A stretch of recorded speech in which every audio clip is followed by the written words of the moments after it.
సిజేపీ cockroach Janata party ఇప్పుడు దేశ రాజకీయాల్లో ఇదొక సంచలనం. డిజిటల్ ఉద్యమంలో స్టార్ట్ అయిన ఈ పార్టీ ప్రజాక్షేత్రంలోకి వస్తే పరిస్థితి లేనిది. ఎప్పటి నుంచో ప్రాంతీయ భావాలతోటి, మత భావాలతోటి, లేకపోతే ఈ భాషా భావాలతోటి రాజకీయాలు చేస్తున్న, వారసత్వ రాజకీయాలు చేస్తున్న పార్టీల మనుగడకు ఈ సిజేపీ తలనొప్పిగా మారనుద్దా అన్నది ఇప్పుడు రాబోయే రోజుల్లో తెలియనుంది. అయితే అసలు సిజేపీ ఎలా స్టార్ట్ అయింది? సుప్రీంకోర్టు ప్రధాన న్యాయమూర్తి ఏదైతే నిరుద్యోగుల గురించి ఏదైతే వ్యాఖ్యలు చేస్తే దానికి వ్యంగ్యంగా నిరసన చేస్తూ పుట్టిన ఓ సిజేపీ పార్టీని అభిజిత్ దీప్కే అనే యువకుడు దీన్ని ఇన్స్టా వేదికగా, సోషల్ మీడియా వేదికగా స్టార్ట్ చేయడం జరిగింది.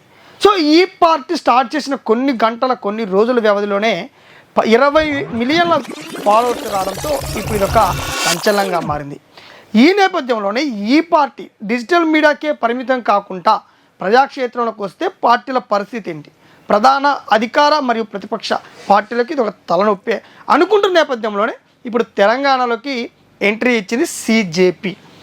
నిన్న ఇర్ఫాన్ అనే యువకుడు సచివాలయం ఎదురుగా ప్లకార్డులు పట్టుకొని తాను తెలంగాణ సిజేపీ పార్టీకి అధ్యక్షుడినంటూ, కాబోయే సీఎంనంటూ, తాను ఉద్యమం స్టార్ట్ చేస్తున్నానంటూ ప్రజాక్షేత్రంలోకి దిగుతున్నట్లు కూడా కొన్ని రకాలైన హామీలతో తను ప్లకార్డులు పట్టుకోవడం ఇప్పుడు అటు దేశవ్యాప్తంగా, ఇటు తెలంగాణ రాష్ట్ర వ్యాప్తంగా సంచలనంగా మారింది. ఇది ఉద్యమం మునుముందు ఉధృతం అయితే ప్రతి నియోజకవర్గానికి పాకితే ప్రధాన పార్టీలకు పెద్ద తలనొప్పిగానే మారనుంది.